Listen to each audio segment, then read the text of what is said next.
Hello, my name is Jake Simonton, and I'm going into my third year of teaching, my second year at Grand Junction Central High School teaching moderate needs special education. I'm going to be narrating my presentation on social and emotional learning, also known as SEL, in public education.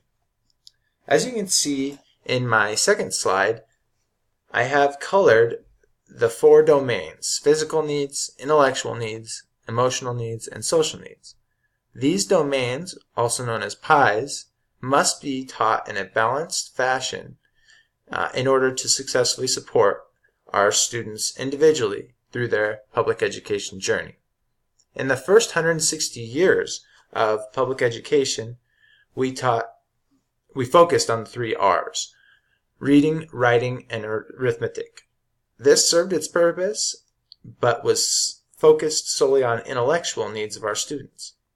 In the last 40 years, due to health ailments such as childhood obesity, type 2 diabetes, turning into diabetes and heart disease and cancer, we implemented physical needs of students in public education.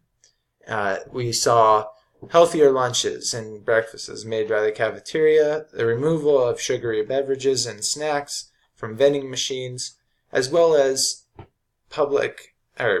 physical education and health and wellness education in secondary school being required so that students knew how to choose healthy foods and how to become lifelong movers and have overall healthier lives going forward past 12th grade.